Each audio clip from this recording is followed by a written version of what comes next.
everyone. It's been a while. Hello, Nice. hello. Corstian is on my left. I'm Josh. We're both your hosts for the Amount of Mission podcast. Really excited. NFL season was 1 month away. I never thought I'd see the day. Hard Knocks with the Chicago Bears is dropping in about an hour and a half from when we're recording this.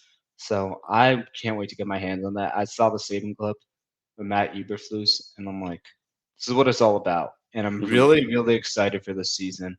I'm tempering my expectations with the Bears, given that there's been so many O line injuries, and that's a key important thing to get right.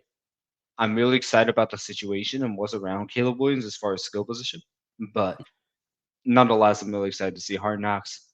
Corsian, how are you feeling? How are you in like? Are there anything? Are there any things that you've been paying attention to coming out of Broncos trading camp? Um, from camp, Bo Nix has been getting a lot of compliments, so that's one thing that seems positive.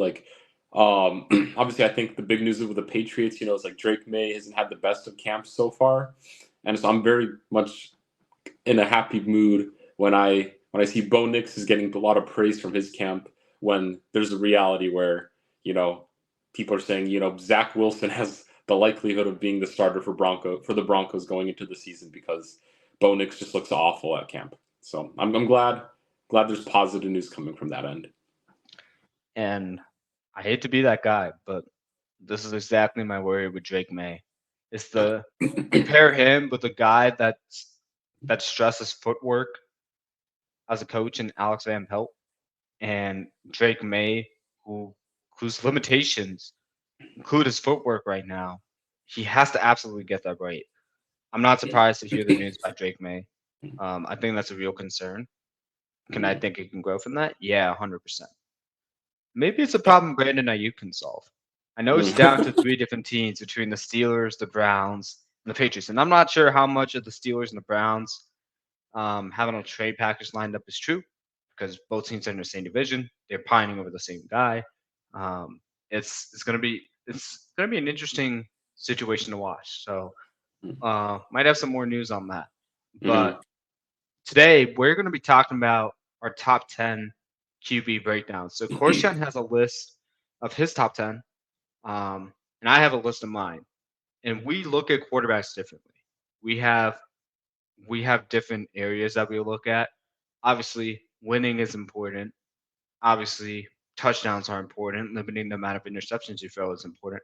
But there's other variables, in fact, just meets the that just people gloss over from not watching enough football. So we're kind of here to fill in those gaps and offer different perspectives on like what I see, Korshan sees. So it should be a lot of fun. Korshan, ready to start us off? I am ready.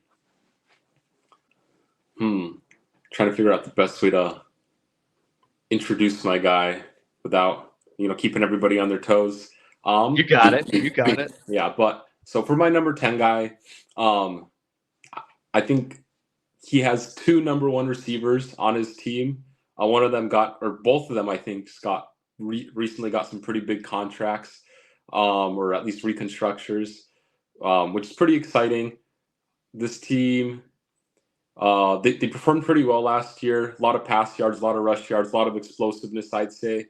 This player is Tua Tagovailoa. Um, I think that I put him at 10, even though and that being, because he did have, he was the league leader in pass yards last season. I think that just has merit on its own. The team was just successful in general. And then I'd say, even though he did have all those pass yards, I think we definitely saw some of the struggles later in the season, especially facing tougher competition, where he didn't necessarily perform to people's expectations, despite those pass yards. And we see that with, 29 touchdowns is a lot, but it wasn't necessarily as explosive as you think he would have had, considering the yardage and just the weapons he had on offense. And so that's just kind of my one question mark around him still, but I still think that he's the 10th best. Yeah, no, great guy, great selection. I've always been a fan of watching Tua, and like I've said it on this podcast. in general. But like I think people are way too hard on him Mhm. as a quarterback. Like he can still be a successful quarterback, even if he can't make all the athletic and flashy throws that people want out of a quarterback taken in the top 10. He definitely has a lot of potential to develop even further, and I'm glad he's in a situation that you could see his natural talent grow. That's what you want out of any player. Um, with that said, I did not have him in my top 10. So I was worried about having the same exact list of Mhm. players, not necessarily in the right order, but this is good. We get to talk about more guys than we even Mhm. than I was expecting coming into this. So really excited to see that. Um, the player I have at number 10 is a guy that quickly rose up the ranks. I know this is a team like we had no idea what to expect last season when we were trying to project like wins and losses and floors and ceilings. And he's a classic example of why it's important for quarterbacks to sit behind a well established guy and really learn the reins before taking over and giving him the chance to fail at the same time. This is a guy who could throw from any arm angle, but had a lot of inconsistencies. Um, and really his pocket feel, his footwork, his rhythm, his play in the pocket have been amazing. The reason he's not higher on my list is because there's some things he could change, like a scrambling ability, but like his man-to-man and zone coverage reads are really, really good, and the support around him is amazing.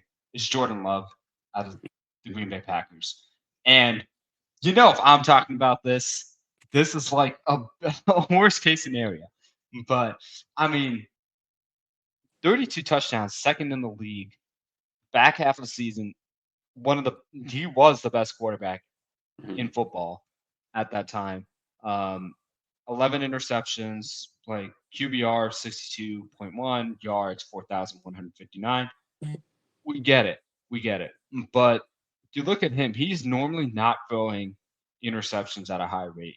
Mhm. Um, and he's a guy that is starting to play within the structure, within motion and whatnot. And that's a rare skill to have or even to develop to have.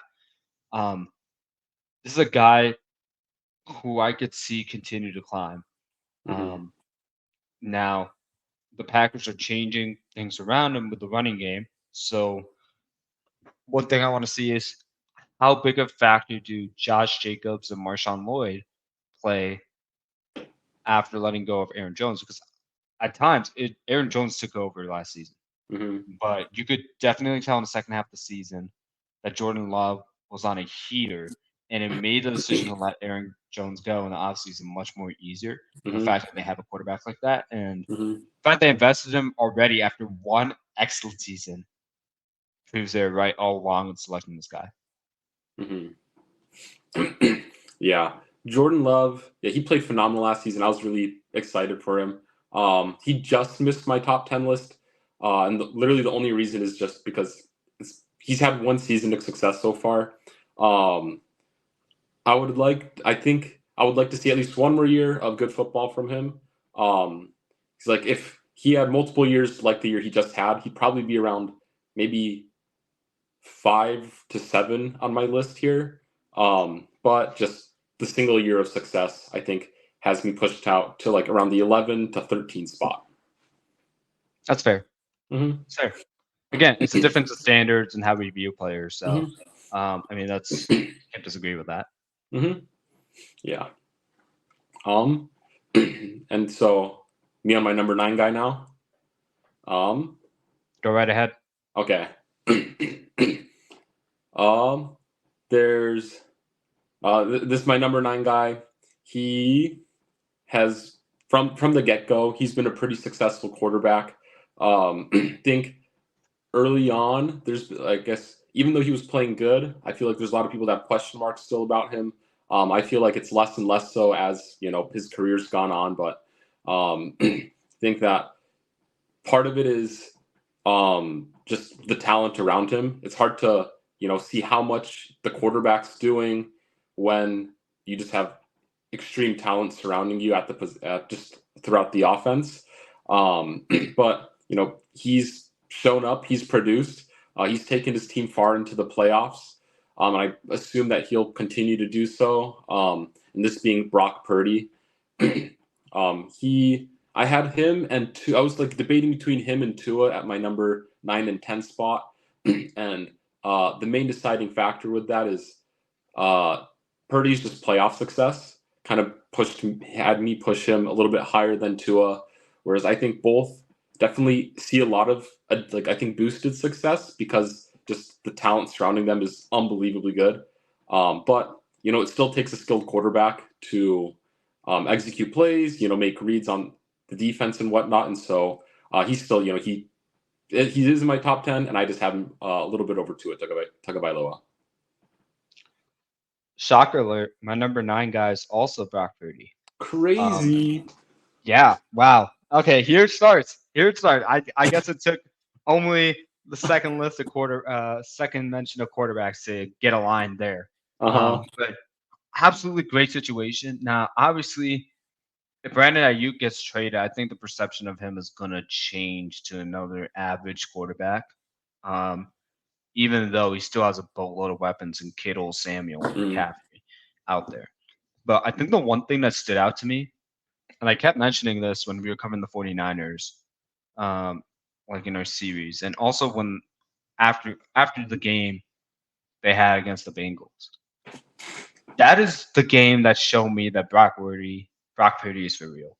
Mm-hmm. Along with that in the Eagles game, granted the Eagles are struggling, but I think if you go back and watch how he played in that game, wide to wide with Joe Burrow, another guy on this list for me,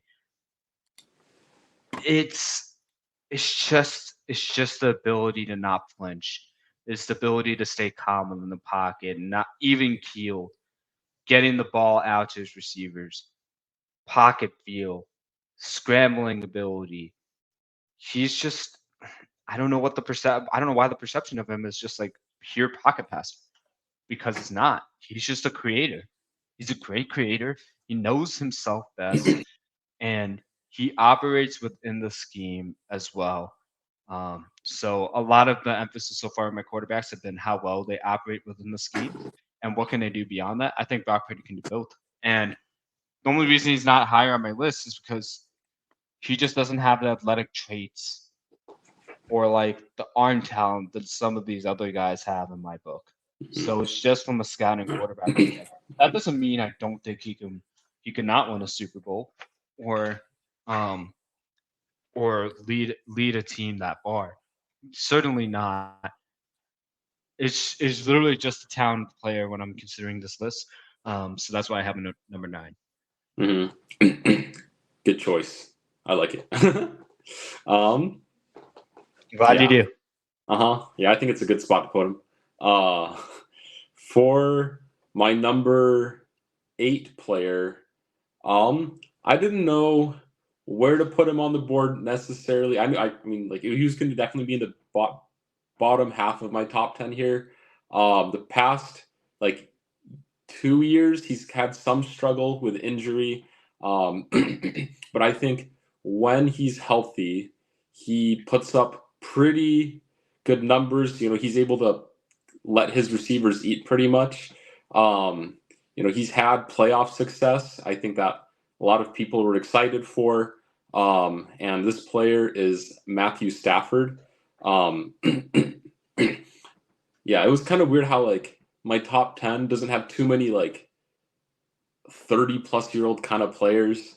I feel like 5 to maybe even just 10 years ago, there's a lot of 30-plus-year-olds that I think would be on the top 10, but it seems as though they're not too many nowadays. But I think of the older quarterbacks, he is one of the better ones.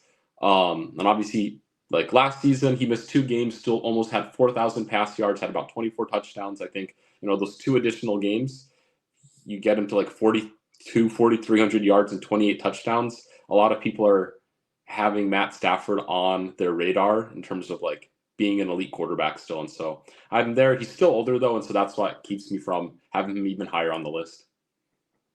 Yeah, no, great choice here. And I think it's another classic case where he's a top 15 quarterback to me. but he missed my list Mm-hmm. on this.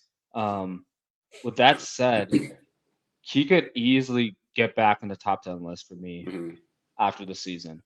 Because you look at the weapons he has now with Puka and the way Demarcus Robinson's getting praised, and then oh yeah, there's this guy named Cooper Cup who had the Triple Crown Award that people just continue to forget about for some reason with the emergence of Puka.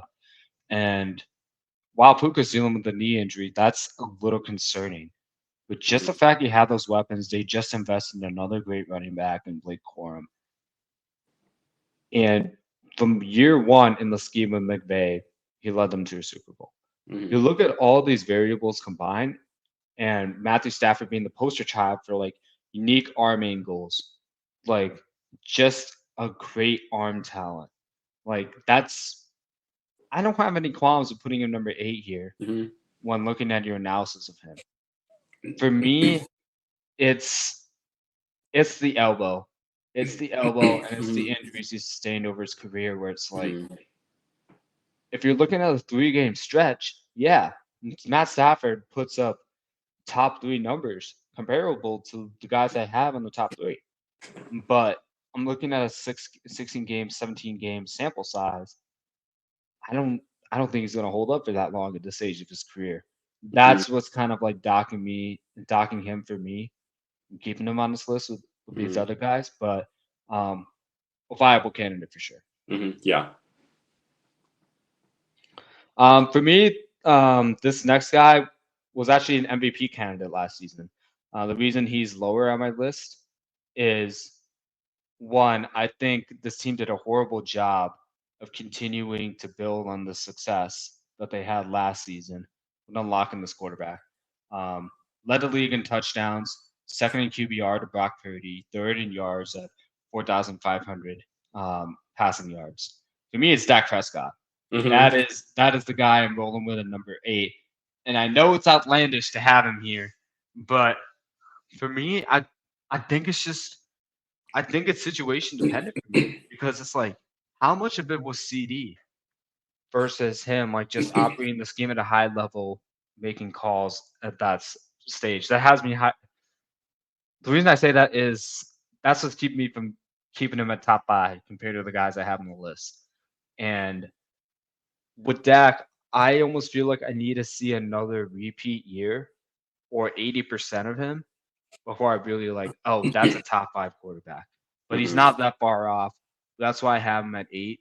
Mm-hmm. Um, I think I think it's the interceptions he needs to clean up in the sacks that he tends to take more sacks than typical quarterbacks take. If you look at the past couple of games, like in December and January, he took 4 sacks against Green Bay.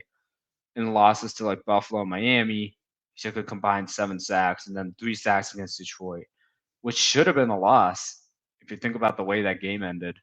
Um, you don't see those types of numbers among the elite. They don't take very many sacks, and those are like simple metrics that I look at and be like, "Come on, Dak! Like if you don't take those, you keep your team in better situations." And until I see that and another repeat performance of his passing, I'm probably going to keep him around here. I don't think he's a top 5 quarterback, but I don't think he's league average or below. So Mm-hmm. I'm fine keeping him at like the 8 to 12 range right now. I'm going to keep him at 8 because he had a great year last year. Mm-hmm. Yeah. Yeah, I think that's a good spot. Yeah, he had a really good year last year.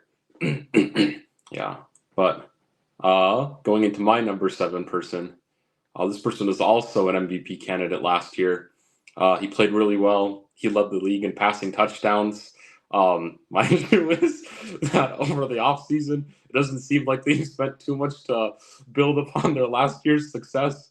My number 7 player being Dak Prescott. You know. Wow. Tell me about this player. I've never heard of him. Yeah, I think there's a part of me that feels like he should have won the MVP award. He just had an unbelievable year last year. Only 9 interceptions, 36 leading touchdowns. He was like number 2 or 3 in pass yards last season. Third. Yep.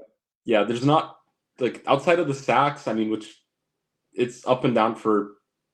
I think just yearly for a lot of quarterbacks. Maybe it was just a down year for on sacks on him, but overall, he had a pretty flawless season to me. And kind of like you said, I think the one issue is just the fact that he's throughout his career he has had down years and he's had up years, and just to see can he replicate. I don't expect him to put up the same 4,500, 36 touchdowns, 9 picks next season, but can he emulate a similar season in terms of being close in the MVP race next season? And I think if he does that, there's a chance that he goes into my number 3 or 4 spot for my rankings next season. But if he kind of has a back down to earth type of year, then he kind of goes back to maybe the 10 to 12 range, like you were saying. Yeah. Good analysis. Mhm. I could look carefully at the guy. I didn't really pay too much attention to him when I was making these top 10 rankings. But Yeah. yeah, unique player. Maybe I Uh-huh. should add Dak Prescott there. Yeah, maybe. Yeah, this number 7 guy, new to this list, took the league by storm after an Mhm. incredible rookie season. Only 5 interceptions in his starts, four, 4,108 yards. QBR could use a little bit of improvement, but just the explosivity in his passing game combined with the weapons and the continued weapons they continue to add to support him. For me, CJ Stroud makes his introduction on the top 10 QB list. I think is well deserved. The reason he's not higher on my list is because it's been 1 year, Mhm. and I would like to see another repeat performance. I'm very confident he can do it, and if he does, he makes it to my top 5. To me, it reminds me of a more explosive Joe Burrow, and that is scary to think because I didn't think I would see it. But I think the consistency for guys like Burrow and Mahomes, like give me cause to pause on saying, oh, why do I have CJ Stroud so low? I Mhm. guess. But going into the season, he's a viable candidate to lead the league in passing yardage, Mhm. 100%. He could be the passing yardage leader in the NFL, as most of these guys could be on this list. Mhm. But I think he especially, just because of the way he plays, he's Mhm. looking for the deep shots and the big plays and manages to do it at a rate where he's not giving the ball away, Mhm. but also playing within structure and making the right plays. So to me, I have CJ Stroud here. Mhm. Yeah, I was considering him on my list. Spoiler, he's not on my top 10 list here. It's kind Okay. of the same All right, reason.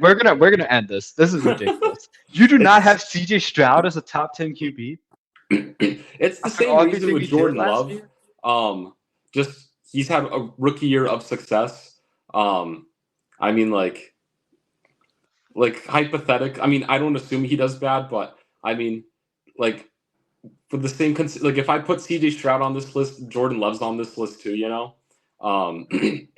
And I'd argue Jordan Love's had more time to develop, so he should be higher than CJ Stroud. Not saying that that's how it is. It was literally a race between Purdy, Tagovailoa, Stroud, Love, and Goff for my 9 and 10 spots. You should be drug tested. Mhm. 100%. You should be drug tested for that. Yeah, That's outlandish to me. I thought you would have Stroud higher, but yeah. I this was is I was crazy. contemplating it, but then it's the same situation where I mean most of these guys have really good offenses, but Brock Purdy loaded offense, Tagovailoa has a loaded offense, Stroud's gonna have an absolutely loaded offense, so it's all these guys are I mean their play style is different to an extent, but they're really similar in my eyes, and so it was an interchangeable list here. Um, yeah, because it's are we knocking Dak Prescott for his inconsistencies when we've at least seen what he's been capable of? But then we're saying, oh, guys who's played 1 year in the league is better than all those guys we've listed before. You know? All right. Okay. I get it. It's semi reasonable. But Because chat, Chat, just roast him. Just And roast him. then Like, because I please. see This is my ridiculous. list of top 6 players right here, or top 6 quarterbacks, and I'm like, I don't take CJ Stroud over any of my top 6. I agree, which is why I Which have him 7. oh yeah, that's what I meant. Yeah, so it's like I see Go him, I ahead. have him on this list here, and I'm like, I don't feel like I push anybody. Like he's not better than anybody in my top 6, and then like I don't think he's shown enough to be better than anybody below that either. And so it's like well, because based off what you're saying, you're assuming that I got CJ Stroud at my 6 to 3 slot most likely. Which, Yeah. I was thinking it would be a 5 or 6 for you, but it's crazy, man. It's a crazy world. It's a crazy world. It's like the one exception, like he and Love were kind of like the exceptions for me. I'm like they had such a great year just from quarterback play wise that it kind of supersedes the experience for me because it kind of like with CJ Stroud, it kind of confirmed the greatness he showed at Ohio State, the way he played this year. And that's why I'm confident that he can repeat this a second year. And if he does it, he's top 3 on my list next year. Yeah, and like, I'm not doubting that he'll high play. Yeah, and I'm not doubting he's going to play worse or like I'm like I believe he'll play really good next year, and when he does, he enters this top 10 list pretty easily for me. Is what I've been saying. Yeah. So I think it's a classic example here on like how we look at these lists differently. Like Corstian values past performances a little bit more highly than me, whereas I'm looking at like a little bit more projection into the future based on what I've seen from the player and what's in the player's control. So there's like I can't say Matthew Stafford's not a top 10 quarterback. Like definitively. Like and it's why it's like there's a lot of great it's why we have such great different lists and that's why we can come up with this together. But chat roast this guy. He doesn't know what the heck he's talking about. Yeah. Well, I say we look at Brock Purdy's rookie season, and I feel like off of that, you'd have Brock Purdy at like the 6th or 7th spot after his rookie season, which in hindsight, you could fairly say that, he deserves it. But, it's just one year of Brock Purdy playing football after his rookie season, albeit it was phenomenal. Like he led his team to very great ends, but I don't feel like people are putting Brock Purdy in their top 10 after his rookie season. I also look at that and say, Brock Purdy didn't play the full season as well. He saw a full season of CJ Stroud. So I think it's hard to make an apples to apples comparison like that for that particular example. But it's a fair point to bring in like some elements of Brock Purdy's game. It's like, we didn't see this coming at all. Like 49ers certainly didn't. So like that's fair points. Fair points here. But I just disagree with the notion that you don't believe CJ Stroud's a top 10 player on this list. Yeah. But go ahead with number 6. I wonder how close our top 6, like not player to player, but like how much of our top 6 will just have the same exact players. Yeah. My number 6 player, he had a considerably down year this past season. And so I think a lot of people have kind of like pushed him under the rug in terms of just kind of forgetting him. I still think that he is, again, a top 6 quarterback in the league. He's put up, while it was smaller numbers than previous seasons, he still had one of his receivers have ridiculous passing or receiving stats. I think this team in general have a bounce back year, this being Justin Herbert. I think, down year, he just has shown enough in the past that he's like my number 6 spot here. Wouldn't you know it? I think you started with your introduction. You kind of nailed it on the head. I also have Justin Herbert at number 6. And similar to Purdy, there's one game that stands out that leads me to believe this guy can carry a team. And it's that overtime game that they had against the Raiders, where on the same, I mentioned this last season too, so it's a regurgitation of this, and I'm sorry about that. But on the same drive, this same dude on the Chargers led this team down the field through like 4 or 5 fourth and longs just to get this team in scoring position. Mm-hmm. And the fact that he executed on this every time told me everything I needed to know about the player. It doesn't matter who's playing wide receiver, who's playing running back, who's playing tight end. Justin Herbert's going to find a way to get it done. And this, because of his play style, I think he's still going to have a good year where he's going to be a 4,000-yard passer, despite of how he finished last season. Yeah. Just because of the confidence that Harbaugh will place on him. And I get it. Greg Roman's his OC. He doesn't have Keenan Allen, Mike Williams, or Austin Eckler, or Gerald Everett. It's a completely new group.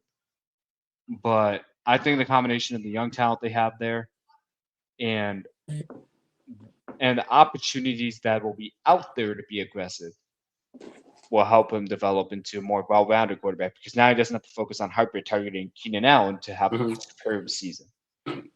Yeah. This is a guy that I think every year I'm going to have him top 6 consistently. Just because I believe in his talent, I believe in the moxie, I believe in the clutch ability of him. Yeah. And it's like, I think my top 6 quarterbacks are like kind of the cream of the crop of the NFL right now.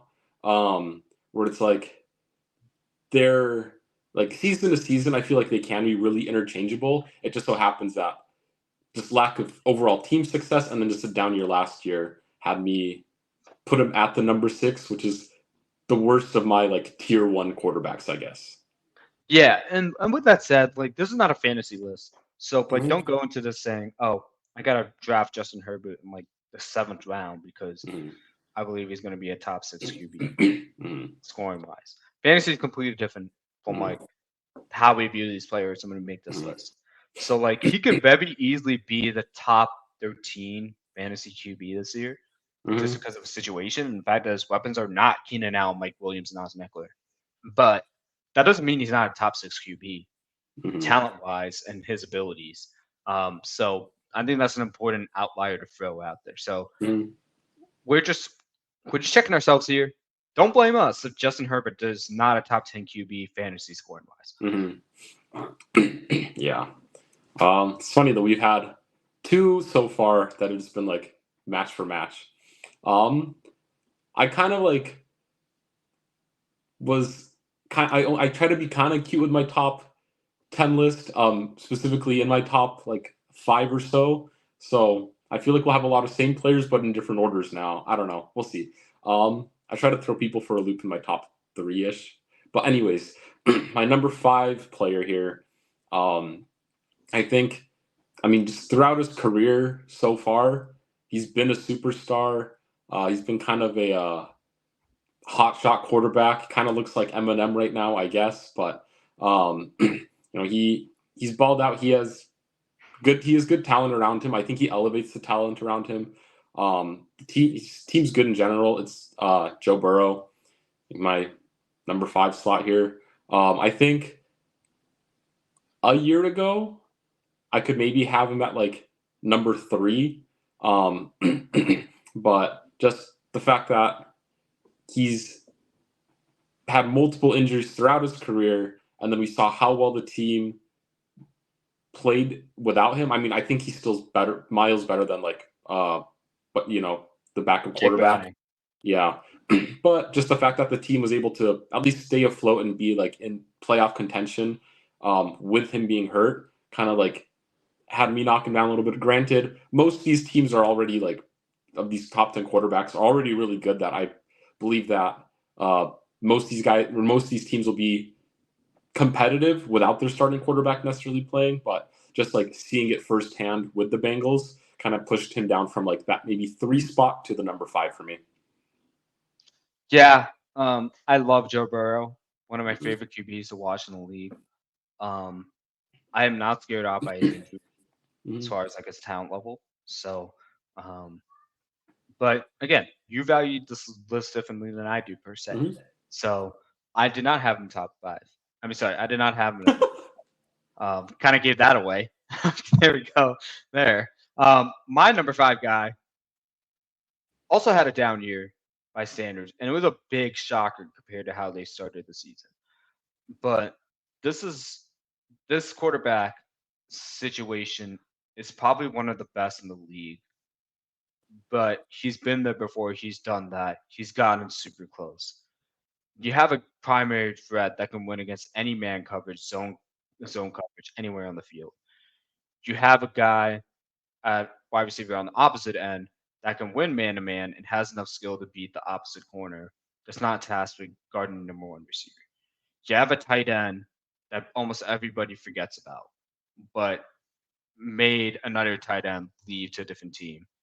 And then you added a division rivals running back who happened to be the best running back or best player, period, on the team. For me, it's Jalen Hurts. He's my top 5 guy. I think I'm moving him down from 2 to 5 from last year. And I know there's a big drop, and that's accounting for what happened last year.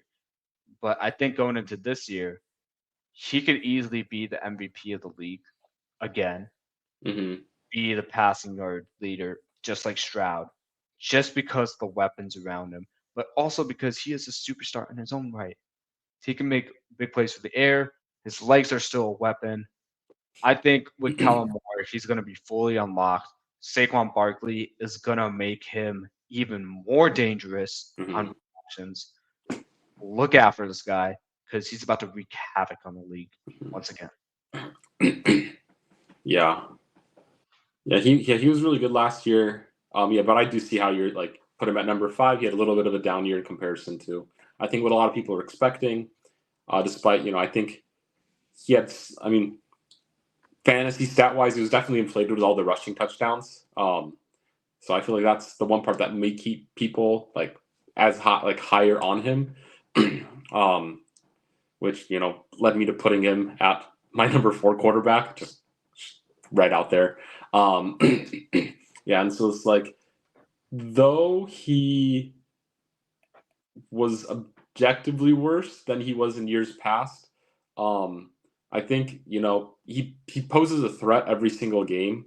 Where teams definitely worry about him. Um, he's he's one of those quarterbacks that just has the ability to keep games always competitive. He's not like even if you're winning by a decent chunk, I feel like you just never write out the tough mentality Jalen Hurts has, and so just that kind of edgeability of like just the tough edge that he has, and then just how we've seen him play, plus the way I think he just does what he's asked to do in the offense as well. It just has me at the number 4 spot here. Yeah, and I mean he's also another guy. A lot of these guys in the top 6, like he used to be top 3 in any year. It depends on how they're going to perform this year compared to each other. So he was my number 5 QB for a reason. My number 4 QB, I think he's gonna have a down year compared to years past, considering the reduction in weapons. And it's questions that are holding me back from projecting top 3 specifically this year for him. Um, because the receivers he has are questionable as like primary outside options you can go to in like a 3rd and 7. They're great receivers to have in wide receiver 2, and they have the potential to become number 1, but it remains to be seen. Their best option right now is the tight end for me. Tight end I've been raving about every single time last season I got as a rookie. This is a guy that is another threat with his legs, just like Hurts. Not afraid to truck people from a quarterback, no matter where he is on the field. Josh Allen. And the reason I'm having him 4 and not higher is because the loss is Stephon Diggs. Even with that loss, I think he still can put up 4,000 yards as a passer. The reason he's not higher on my list too is the interceptions. Joe Brady can help him, and he himself can work on it to cut it down. He might be higher on my list because of just the explosiveness he's had from a passing touchdown perspective and from a running perspective. But he's got to cut down on the interceptions and stupid decisions. But Despite all of that, he's top 4 for me. Mm. Just because he throws the team on his back, he can carry them, and he's proven in clutch moments he can deliver. Mm. Yeah. Shallon's a beast. That's why I had him at my number 3 spot. Kind of seems like we're just going like up the stairs or whatever, where it's like you say the guy, I say the guy, and maybe sometimes it matches, sometimes it's just like one off.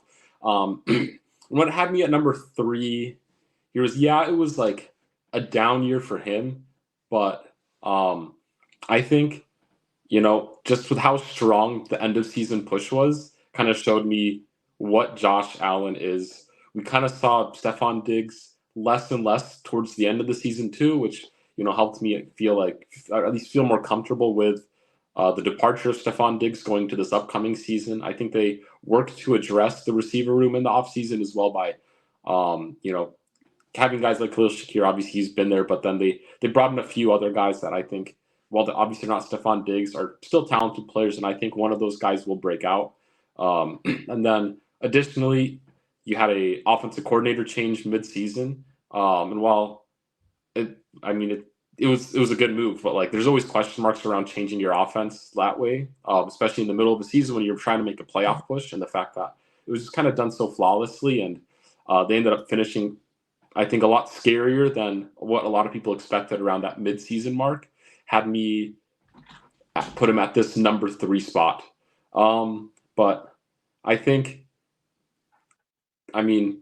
realistically, like from what we've seen in general from Josh Allen, I think he's pretty interchangeable from 1 to 3 for me on this list. Yeah, that's completely fair. That's completely fair. Yeah, the Stephon Diggs point is a good one. That's the most fair point, I think, to identify here. To me, I'm a big believer in Keon Coleman. I think I think he was a better decision than Xavier Worthy, and I love Xavier Worthy. I keep talking about him as like an underrated guy, and but Keon is in his own way great. He's winning crazy balls in training camp right now. Dalton Kincaid is about to be unlocked this season. I'm really excited about his prospects, as I am with Trey McBride.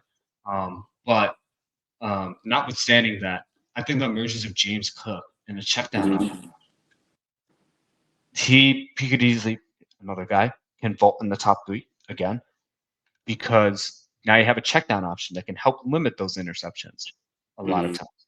Because you know what you're going to get out of James Cook now that you've figured out how to use him. So, like, I know you lost Stephon Diggs, but don't be down on the player. I think the player himself can deliver top 10 from the QB spot in fantasy.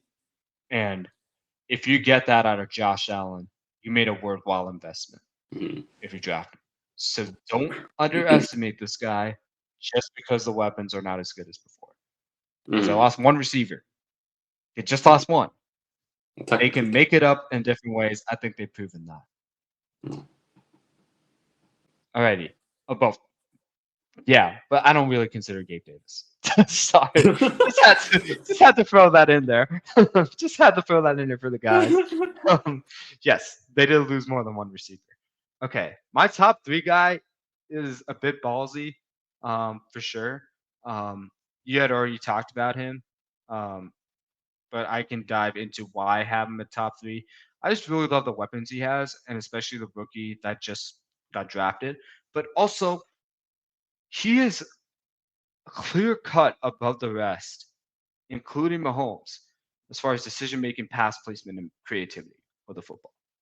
And this is all from in the pocket. He has one of the best duos in the league, still does. It could be a best trio as well. I think it's unlikely that he's going to have issues delivering the ball on time because of the elbow injury he suffered.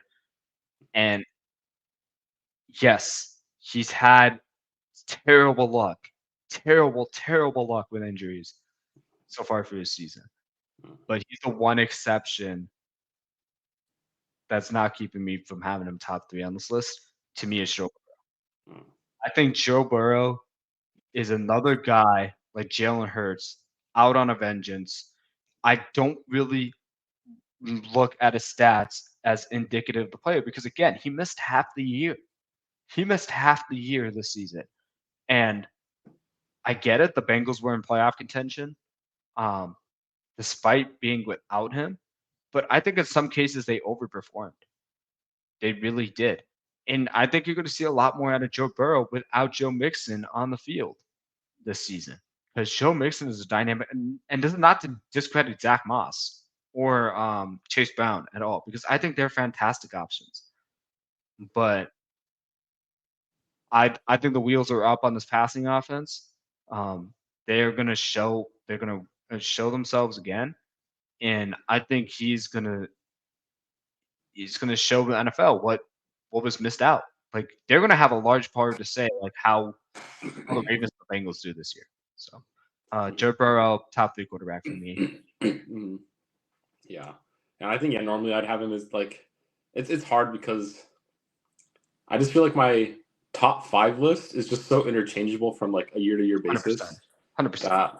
Like if I looked back at my top 5 last year, I'm pretty confident that it's the same 5 players. So maybe like this, maybe at least the top 6 are probably the same exact players, just ordered slightly differently. And it's probably next year when I'm looking at my top quarterback list, it'll most likely be at least the same top 5, maybe top 6 players. Just because it's been these guys at the elite position of quarterback for so long, and it's hard to see other quarterbacks. While like guys like Stroud and Love, I think are really good, just to break into that top 5 or 6 guys, just because of how well they've been doing so far in their careers and how we project them to do just the rest of their careers from what we've already seen. I agree. Yeah. So it's my number 2 guy now. Think people can say he had like a down-ish year in comparison to like some people's expectations of him. There was a couple famous drops and stuff from his receivers in like the opening game of the season last year. And so I wouldn't necessarily put the blame on him for the struggles that he faced last season, but this is Patrick Mahomes at my number 2 spot. Technically, I think over a long period of time, he is the number 1 quarterback in the league. I feel like most people can pretty confidently say that. I have my reasons for my number 1 being my number 1, which I'm assuming you already can kind of guess it based off. It'd be embarrassing to leave the last player off the list. But to me, it was pretty interchangeable between 1 and 2 for me. But again, just a slightly down year, which doesn't really even matter with how good Patrick Mahomes is. That's why he's the number 2 quarterback on my list here. And then, I don't know, it's like, well, what more can you say about Patrick Mahomes? Like, it's Patrick Mahomes. I think you're absolutely ridiculous for that. Mm-hmm. After all he's done and all he's accomplished, you're going to rate him under somebody? Corstian. What did we do? First, CJ Stroud is not in the top 10. Now Patrick Mahomes is not 1. I clearly revealed who my number 1 quarterback is. But man, you really need to get drug tested. Guys, roast him. Like I'm gonna clip this and post it on our socials now. Like that, I think that motivated me to actually do that because Corstian has given some crazy takes today. I don't know what's gotten into him.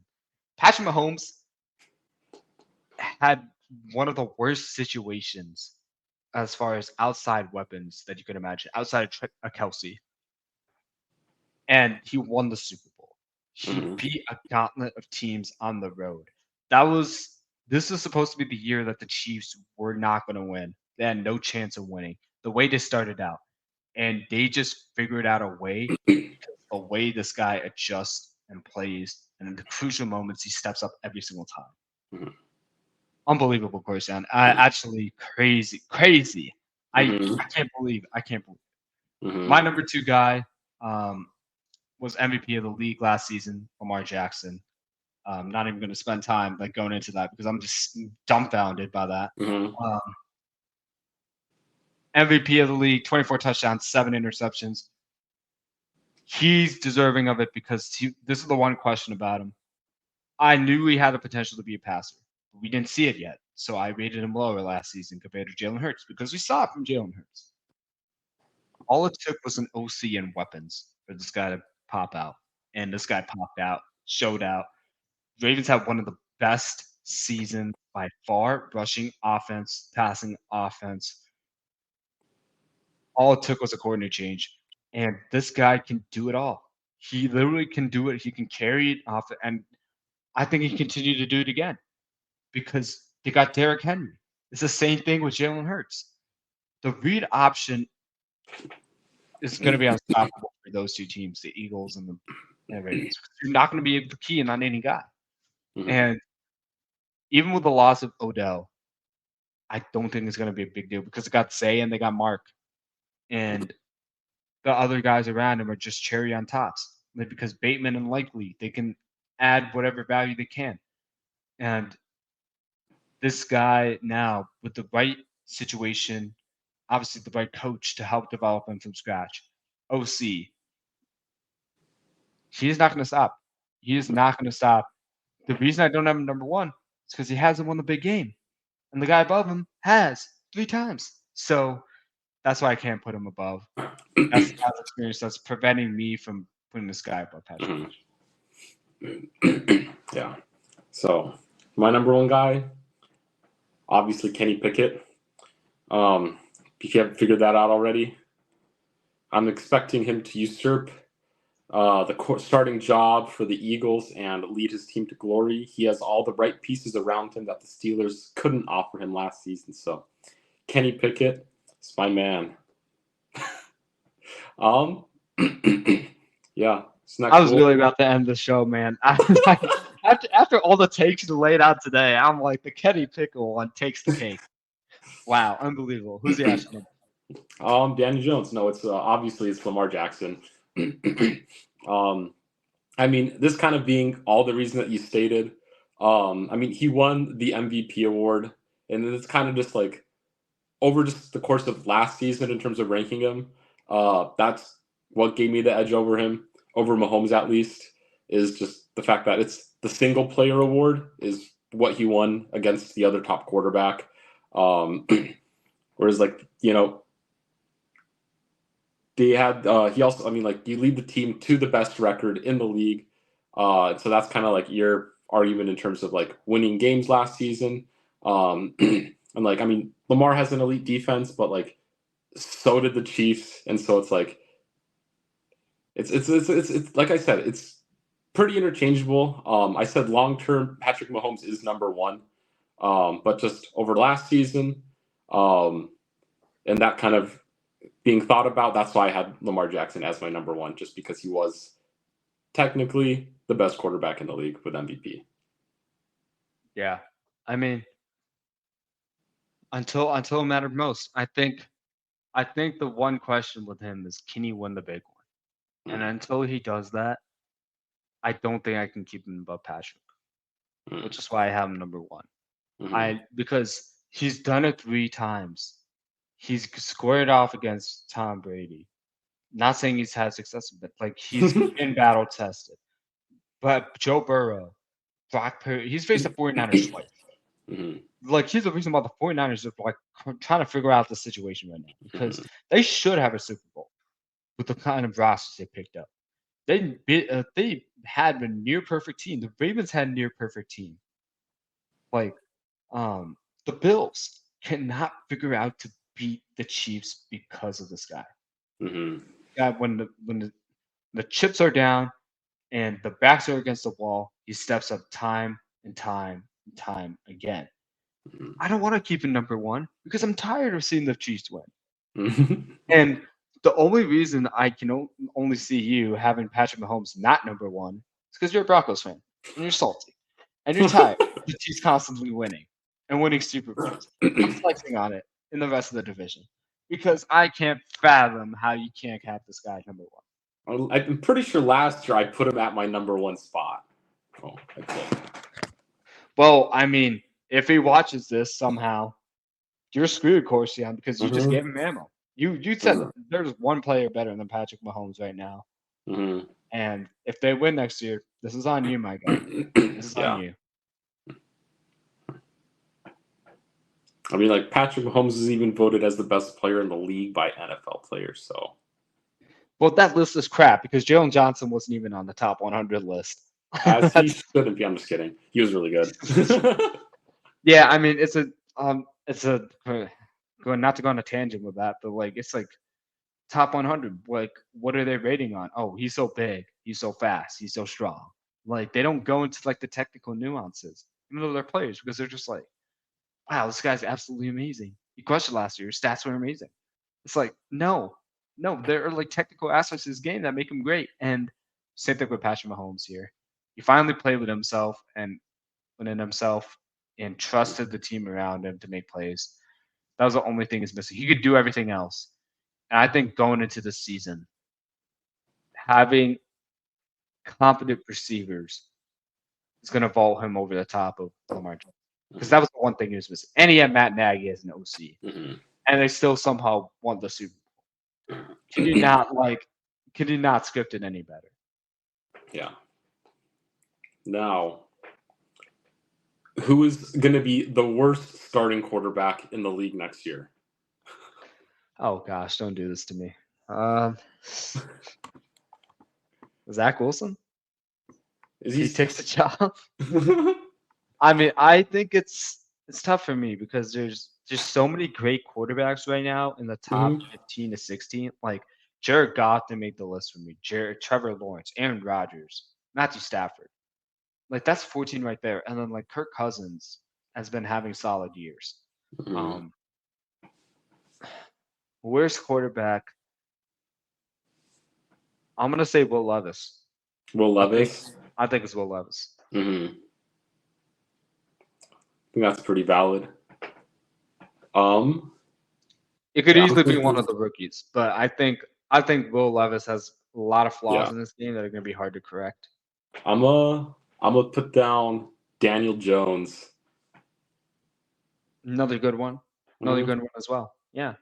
Yeah. Okay. Yeah. Maybe this will be the fire that ignites the fire under them for Will Levis and Daniel Jones to put on an MVP caliber season if we're expecting Patrick Mahomes to get his fire from our little podcast too. I mean, I just can't wait to see all the Malik Neighbors fans be so excited about training camp videos. See that he gets 180 yards his first game, and then ends up with like 2 yards for the next 5 games because Daniel Jones cannot get him the ball. So that would be funny to see. I can't even wait for Calvin Ridley and DeAndre Hopkins' reactions. Yeah, that does it for our top 10 QBs, guys. Thank you guys for watching. Let us know who do we massively miss on? Who did Corstian massively miss on his many outrageous takes today? Would you rank the 10 we have on each of our lists differently? If so, who would they be? With that, we'll see you guys later. See you next week. Peace.